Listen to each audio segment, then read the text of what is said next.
y este posible corredor bioceánico. Leonidas, gusto de saludarlo. ¿Cómo estás? Buenas noches, Hernán. Muy bien. Tú conoces Brasil, ¿no es cierto? Yo conozco Brasil. Bueno, Brasil... Norte, centro y sur. Brasil dicen que es un país que canta y encanta. Es un país extraordinario que conquista a todos los sentidos en toda forma. Por su música, por su raza, que es encantadora, por la belleza de sus paisajes. En fin, es un gran conquistador. Pero además es un país que ocupa un territorio que es superior a todo el resto de Sudamérica. Tiene aproximadamente 160 millones de habitantes. Pero en los últimos tiempos ha pasado por un periodo verdaderamente malo. Se hablaba del gigante con pies de barro. Pero este gigante con pies de barro, que llegó a tener inflaciones monstruosas y problemas terribles, especialmente en el noreste, se ha ido componiendo con el tiempo. Yo creo que lo peor, donde llegó a topar el fondo, fue con ese gobierno corrupto de Fernando Collor de Mello, que en realidad fue un color verdaderamente espantoso. Este hombre tuvo que ser suspendido de sus funciones y ya con Itamar Franco, su sucesor, que era el vicepresidente, las cosas empiezan a arreglarse cuando Itamar nombra como ministro de Hacienda al actual presidente Fernando Henrique Cardoso. Crea este Plan Real, que efectivamente fue muy criticado, pero fue la solución del país, porque disminuyó la inflación y ha logrado un verdadero éxito. Pero hemos seguido en los últimos días escuchando noticias más bien espectaculares del Brasil y que son un poco odiosas. Por ejemplo, esta lucha contra el narcotráfico. Hay 500 favelas que rodean los cerros de Río de Janeiro y ahí el narcotráfico se ha amparado estas favelas y la policía no podía hacer nada porque estaba totalmente comprado por los narcotraficantes. Pues bien, con ayuda del ejército se han logrado ir disminuyendo este verdadero flagelo para que ahora se llegue a una situación más normal. Pero yo creo que lo más importante de los últimos días es este corredor bioceánico que hemos visto en pantalla, que hay 3 posibilidades, probablemente se empezará por uno y después se seguirá con los otros. Para conversar del Brasil en general y para conversar especialmente de estos corredores bioceánicos y su perspectiva para el futuro, es que he invitado a un experto en la materia. Es un consultor en temas internacionales, es ingeniero comercial de la Universidad Católica, magíster en administración de empresas, pero sobre todas las cosas es vecino mío en Pirque, los dos vivimos allá, y amigo de toda la vida. Se trata de Daniel Prieto Vial. Buenas noches, Daniel. Buenas noches, encantado. Quiero que tú nos cuentes qué impresión tienes en este momento de este proyecto de corredores bioceánicos entre Brasil y Chile, o sea, entre el Atlántico y el Pacífico. Bueno, abre toda una nueva perspectiva. Está bastante claro que el Pacífico es el océano del futuro y el dinamismo del Asia del Este, el Asia Oriental, China, Japón, los países sudeste asiáticos, con el enorme mercado que ahí tienen, y además toda la costa del Pacífico americano, incluyendo Estados Unidos, hace que para Brasil y para Argentina y Uruguay sea muy interesante tener acceso a nuestro mar y poder sacar sus productos a través nuestro también. ¿Tiene algún peligro esto? Tú lo ves, tú que has estudiado geopolítica, que has sido marino. ¿Tiene algún peligro para Chile esto que exista un corredor, que seamos un corredor para otros países? ¿Cómo ves eso tú? Bueno, tiene peligro sin duda, pero tiene muchas oportunidades también. Nosotros en la historia hemos logrado establecer algo así como los estados desunidos de Sudamérica. Y en la medida que hemos estado desunidos nos ha debilitado en un proceso gradual en el siglo XIX que ha continuado en el XX. En cambio en Norteamérica se dio a la inversa. La unión de esos 3 estados que eran ex colonias inglesas les dio tanta fuerza que les permitió expandirse y finalmente crear un imperio y una potencia bioceánica como es Estados Unidos hoy día. Yo creo que nosotros tenemos que de algún modo buscar el reencuentro de esos países ibéricos que en una época fueron aliados, como Portugal y España, y nosotros como herederos de ello tendríamos que buscar las fórmulas de cooperar, de coordinar, de integrarnos y de trabajar juntos. Y en ese sentido, este cordón bioceánico es un paso muy importante para que exista una vinculación física, donde se puedan desplazar las empresas privadas y las vinculaciones comerciales para generar un desarrollo conjunto. Y esa misma interdependencia va a ser más difícil, que puedan haber dificultades entre nosotros en el futuro. Tuviste 3 proyectos de corredores bioceánicos, salieron en pantalla, y yo creo que los recordamos bien, los 3, tú Hernán también.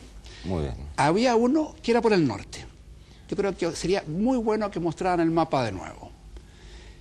El primero va de Santos, pero la verdad es que va de Santos a Sao Paulo, porque Sao Paulo es el imperio y es el corazón industrial del Brasil. Entonces llega a territorio boliviano, atraviesa toda Bolivia y baja hasta Arica. El otro, ¿no es cierto?, también parte de este conjunto Santos-Sao Paulo y atravesando Uruguay y Argentina llega a Antofagasta. Y el último une ese mismo conglomerado con Valparaíso. ¿Qué piensas tú, por ejemplo, del corredor a través de Bolivia? No hay un problema con Bolivia, no han terminado de pavimentar la ruta pavimentada entre Arica y La Paz. ¿Existiría un problema en términos geopolíticos de que fuera la ruta a través de Bolivia? Bueno, podría haber un problema en el sentido de que ellos se demoraran en completar los tramos que faltan para que esto se haga efectivo. Pero como detrás está Brasil y el interés de ellos de que esto se concrete, probablemente va a tener créditos y facilidades de Brasil para lograrlo. Ahora, si el día de mañana hubiera un gobierno distinto que tuviera dificultades con Chile y que pudiera crear algún tipo de presión por la vía de bloquearnos los flujos, va a estar detrás Brasil, que tiene una enorme influencia sobre Bolivia para generar una reapertura de esa vía. Ahora, como siempre hay un riesgo, sería interesante que existieran vías alternativas. Y si pudiera existir la posibilidad de un conflicto o de un problema o de algún incidente con Bolivia, tener el acceso a Brasil a través del norte de Argentina o a través de la parte central de Argentina. Pero, perdona, tú dices, Daniel, que a lo mejor, Leonidas, el gobierno brasileño podría presionar o conversar con el gobierno boliviano, en el caso hipotético que, para solucionar cualquier problema de ese tipo. Pero ¿cómo conversaría el gobierno de Brasil con un sindicato boliviano o con un sindicato transportista argentino para evitar lo que ya ha pasado anteriormente, de que sea el transporte mismo el que se oponga al paso, por ejemplo, de camiones chilenos por territorio argentino o camiones brasileños por territorio argentino? ¿Cómo se soluciona esa parte del corredor? Una muy buena pregunta, porque efectivamente, tal como tú dices, eso ha ocurrido con los camioneros argentinos.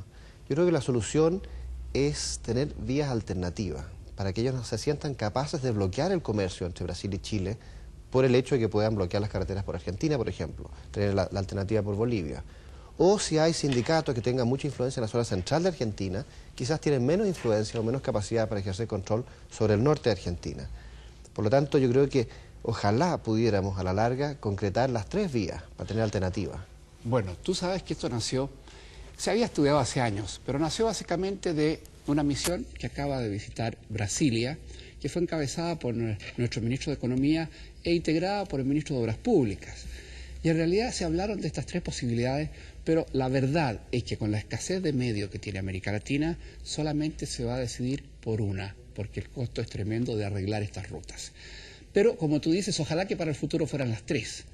Pero van a venir las influencias, ¿no es cierto?, de diferentes territorios para ver cuál es la elegida. Yo ya veo al intendente. Y a lo mejor el Banco Interamericano también tendrá algo que decir al respecto. Indudablemente. Y yo le escuché al ministro de Obras Públicas que la parte que va a financiar el gobierno, que tiene que ser importante porque al principio no habría un gran flujo, ¿no es cierto?, es importante, pero ayudada por organismos internacionales. Pero yo creo que es quizás demasiado ambicioso pensar de que inmediatamente van a salir las tres. Tendrá que salir una y con suerte. ¿Y quizás para cuánto? ¿Cuánto se podría pensar en tiempo? Depende cuánto se demoren en construir los tramos, las carreteras que faltan. Ahora, yo no sé si se está pensando en una trocha o dos trochas, una vía o dos vías. O sea, creo que se está pensando en una vía pavimentada, porque por las distancias que son enormes y por el subdesarrollo que existe en Bolivia y en la parte norte argentina, que en realidad los flujos de circulación son menores. Y la situación geográfica, porque fíjate que construir vías en Uruguay y Argentina, por último, es relativamente fácil, pero construir vías a través de la cordillera para Bolivia, para la salida de Bolivia y después Bolivia hacia Arica, significa una ruta carísima y muy difícil de hacer. Y en cuanto al intercambio económico, por ejemplo, Brasil en estos momentos está importando de Argentina más que Argentina de Brasil. Están en estos momentos los dos países encabezando en Mercosur y aparentemente hay un acuerdo económico muy fuerte y firme para el futuro. Pero ¿cómo vería Argentina, por ejemplo, que Brasil tuviera este acceso a importar y exportar, a lo mejor a menor costo y a más abundancia de productos por el Pacífico? ¿Qué pasaría en ese caso? ¿Hay conflicto de intereses? Bueno, como ustedes saben, existe el Tratado del Mercosur entre